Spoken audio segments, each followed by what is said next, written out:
अस्सलामुअलैकुम, मैं रियाज अहमद उत्तर प्रदेश से आप देख रहे हैं हमारा खास शो बातें दुनिया की। भाई साहब, अमेरिकी राष्ट्रपति डोनाल्ड ट्रंप ने एक बार फिर ईरान को लेकर एक बेहद खतरनाक और विवादास्पद बयान दिया है। ट्रंप ने साफ शब्दों में कहा है कि अगर ईरान के साथ शांति समझौता विफल होता है तो वो पूरे देश को उड़ा देंगे। ट्रंप की ये धमकी ऐसे समय में आई है जब ईरान और अमेरिका के बीच सीज फायर लागू है और दूसरे दौर की वार्ता के लिए प्रतिनिधिमंडल इस्लामाबाद जाने पर विचार कर रहा है। मिस्टर ट्रंप ने फॉक्स न्यूज को दिए इंटरव्यू में कहा अगर ईरान इस समझौते पर हस्ताक्षर नहीं करता तो पूरा देश उड़ा दिया जाएगा। उन्होंने आने वाले हफ्ते की वार्ता को ईरान के लिए आखिरी मौका करार दिया। इसके अलावा ट्रंप ने ट्रुथ सोशल पर एक लंबी पोस्ट में कहा कि अगर ईरान ने उनका बेहद उचित और तर्क संगत सौदा नहीं माना तो अमेरिका ईरान का हर एक पावर प्लांट और हर एक पुल ध्वस्त कर देगा।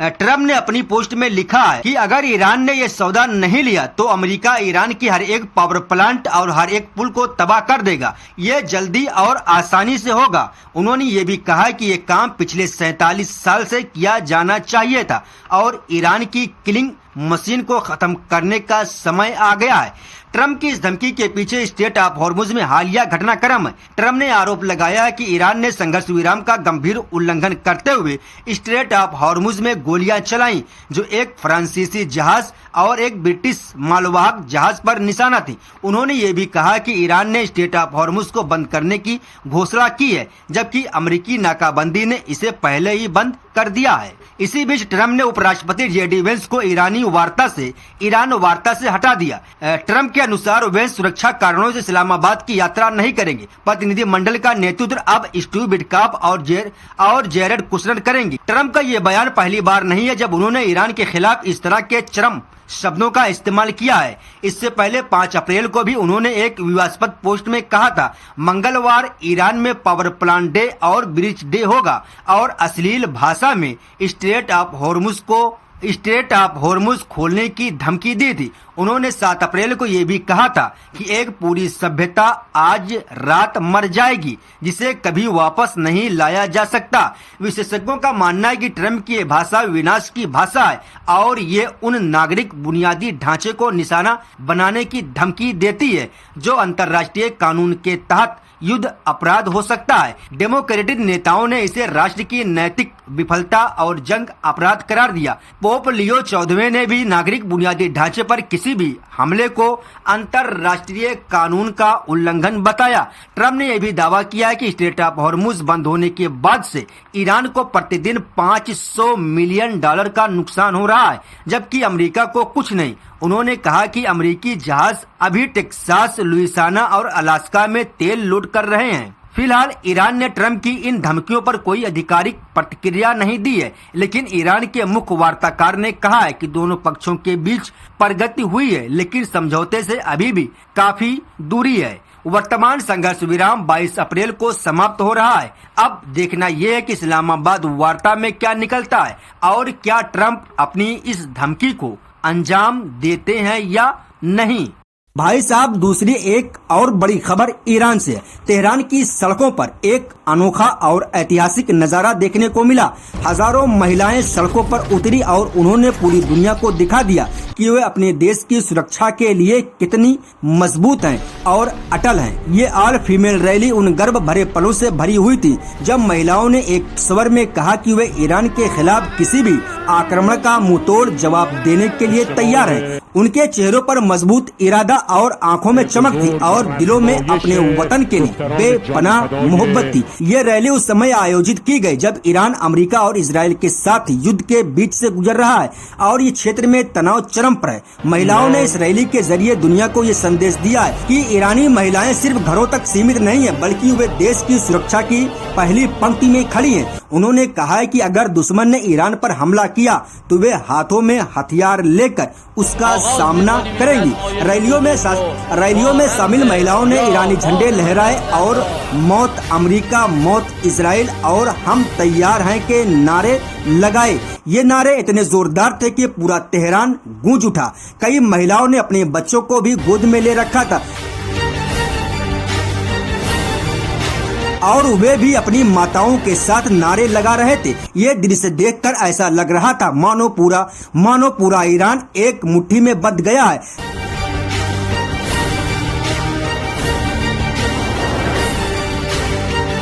रैली को संबोधित करते हुए एक महिला ने कहा, हम ईरानी महिलाएं कभी भी अपने देश को धोखा नहीं देंगी।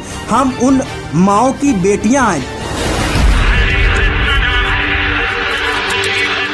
जिन्होंने इस्लामिक क्रांति के दौरान अपने बेटों को शहीद किया। हम उन बहनों की बहनें हैं जिन्हें इमाम खुमैनी रहमतुल्लाह अलैह के आदर्शों के लिए अपनी जानें कुर्बान कर दी। हम आज यहाँ ये कहने आए हैं कि हम अपने देश की रक्षा के लिए हर बलिदान को तैयार हैं।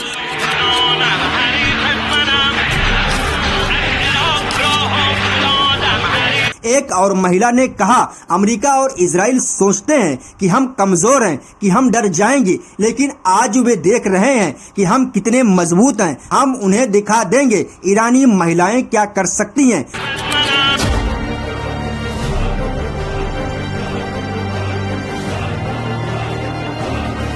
उनके इस बयान पर पूरी रैली में तालियों की गड़गड़ाहट गूंज उठी। भाई साहब, ईरानी मीडिया ने इस रैली को बड़े पैमाने पर कवर किया। टीवी चैनलों पर पूरे दिन रैली के दृश्य दिखाए गए और विशेषज्ञों ने इसे ईरानी महिलाओं की शक्ति का प्रदर्शन बताया।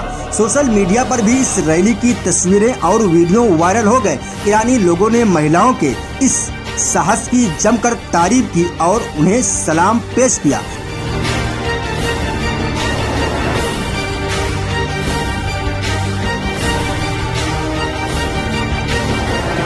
ये रैली सिर्फ तेहरान तक सीमित नहीं रही। मशहद, इस्फहान, शिराज, तबरीज और दूसरे शहरों में भी महिलाओं ने इसी तरह की रैलियां निकाली। हर जगह महिलाएं सड़कों पर उतरी और अपने देश के प्रति अपनी निष्ठा का इजहार किया।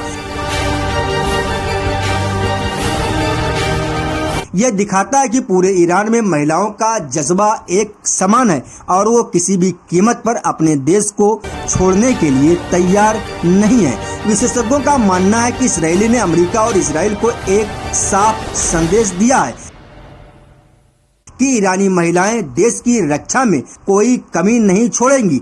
ये रैली ईरान की घरेलू एकजुटता को भी दिखाती है। पिछले कुछ वर्षों में ईरान में आंतरिक अशांति और विरोध प्रदर्शन हुए थे, लेकिन जब देश पर बाहरी खतरा मंडराया तो सारे मतभेद भूलकर लोग एकजुट हो गए। ये रैली उसी एकजुटता का प्रतीक है। इस रैली ने दुनिया को ये भी दिखा दिया कि ईरान में महिलाओं की भूमिका सिर्फ घरों तक सीमित नहीं है। वे राजनीतिक, अर्थव्यवस्था, शिक्षा, विज्ञान और सेना हर क्षेत्र में पुरुषों के कंधे से कंधे मिलाकर चल रही हैं और जब देश पर खतरा हो तो वे सबसे आगे होती हैं। भाई साहब, ये रैली उन सभी लोगों के लिए एक सबक है जो ईरान को कमजोर समझते हैं। ईरानी महिलाओं ने आज साबित कर दिया कि वे इस देश की सबसे बड़ी ताकत हैं और जब तक ये महिलाएं हैं ईरान को कोई हरा नहीं सकता।